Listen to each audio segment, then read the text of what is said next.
All right, y'all. Back over here today with Gibbs, 1976 Pontiac Trans Am.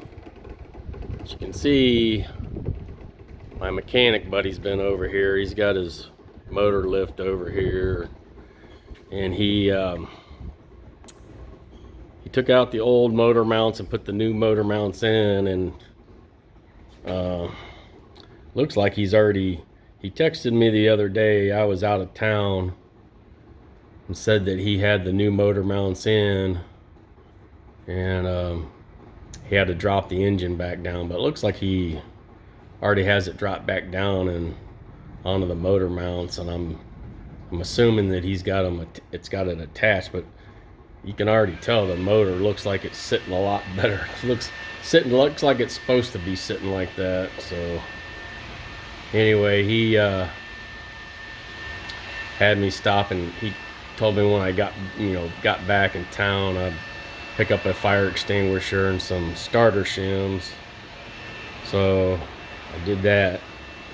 But yeah, it must have, while I was gone out of town, he must have already been soaking. He must have already used the transmission fluid and put it down in there to soak the cylinders, because it looks like the transmission fluid's gone here today, and it looks like he's got the spark plugs and everything back in. I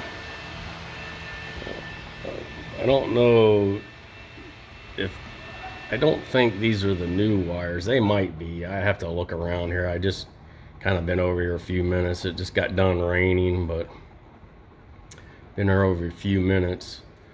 But yeah, I just wanted to shoot a video and show the motor mounts are in. The engine's sitting on the motor mounts now. But yeah, I'm sure taking that nose cone off, which I needed to take it off anyway. I didn't realize that it wasn't all in one piece, but I'm sure it was easier for him to work around this thing with that nose cone off there. But yeah, you can see now engine's sitting a lot better now that it's sitting on the new motor mounts. I'll show you over here. Let's see if I can see it over here. Oh, right here. Here. This is one of the old motor mounts that were in there.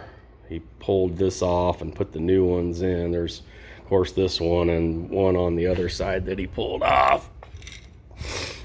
But yeah, so the next step, I guess, is he had me get those starter shims, fire extinguisher. So I guess he's gonna try to fire this thing off and see what happens. We'll see what happens. Hopefully, if everything goes good, if we're lucky, the thing will fire up. But I don't know. You never know. You gotta expect the worst. So I'll feel fortunate if it fires up right away, but I doubt it. I mean, I'm sure.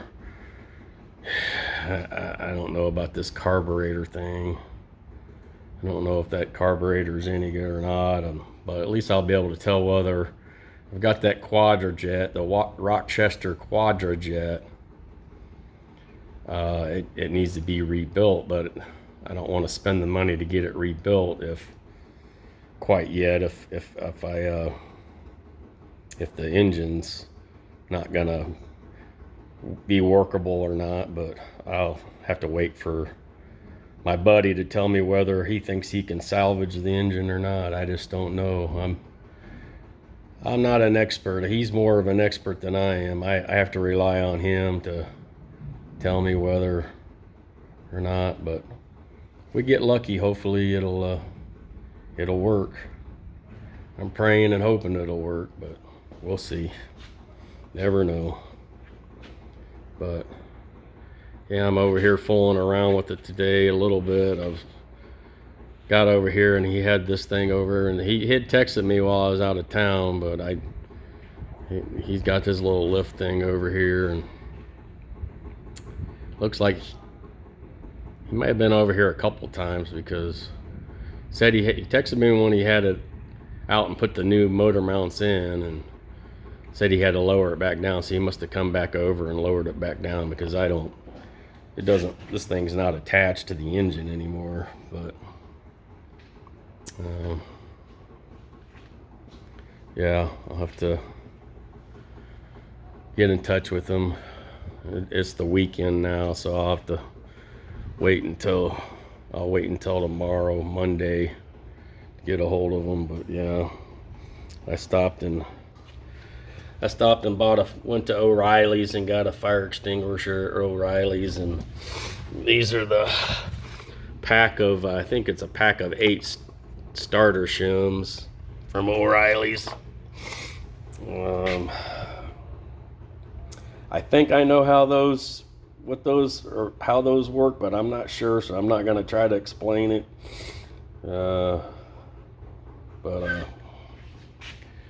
Yeah. Actually, I'm kind of glad that rain came through, because it cooled it down. It was about 95, felt like 102, and the rain came through and it cooled it off to about 75. So dropped 20 degrees in a hurry when that rain came through. But yeah, just shooting a quick video. I'll start doing more videos. I was out of town for a week, so I gotta get back in the routine of getting back over here. I try to come over here every day. It just doesn't necessarily work out that way. Sometimes it's every other day or something like that, or sometimes I'll work on stuff that I have at the house, because I've got certain parts over there that are smaller that are in my garage that I can take inside when it's 100 degrees out. I can work on them inside in the AC, and move them back and forth between the garage. I try to keep most of the stuff over here though, and that way everything's all together. But certain things I'll take home, and then once I'm done with them, I'll bring them back, and then take certain other things back home, and when I'm done with them, I'll bring them back.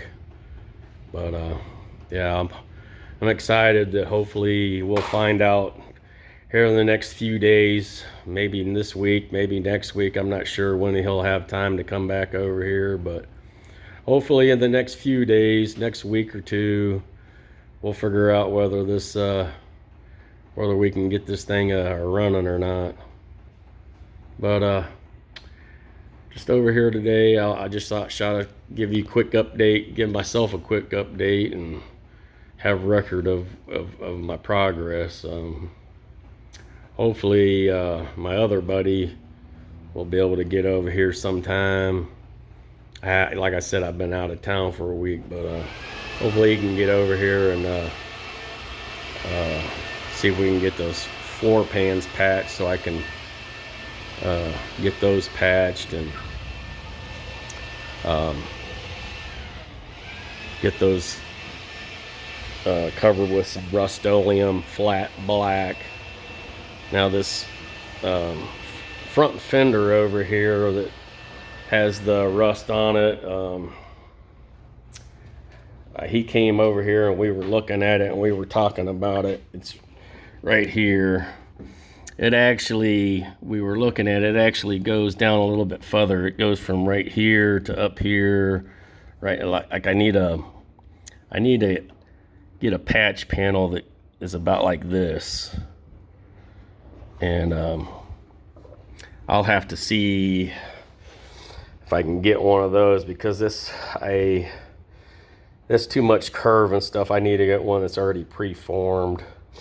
If I can get it without doing the whole fender, I would think that I might be able to find something that comes from like the Trans Am thing down here, and I can do this whole lower front fender thing here, so that I can get this out of here. I don't know if I have to, because it comes back here too. So it's like from here up and over and down. I need this. So I'll probably do that later after I get it running. after my mechanic buddy gets it running, and after he gets the floor pans done, that way I can get that spray painted and sealed, get the seats and stuff all back in. I'll worry about that later, because this right here doesn't affect it running and driving. That's cosmetic. I'd rather get the engine running, have my buddy fix the floor pan spots so I can get the seats and stuff back together, and then I'll worry about that later. Well, my finger right there, that. I'll worry about that later. Not in a hurry. I don't have to be in a hurry to do that. Not like I'm taking this to a car show or nothing. So I want to address it soon. I don't want it to spread any further than it already has. So, but there's more important things to do at the moment. So, but anyway, yeah, I'm happy to see that this thing is all sitting down on the motor mounts now. It looks like. I'm not completely 100% sure that he's got it locked into the motor. I know he said he had the motor mounts installed, but it looks like it is, but I don't know for sure without talking to him first. So we'll see. All right, that's the end of this video.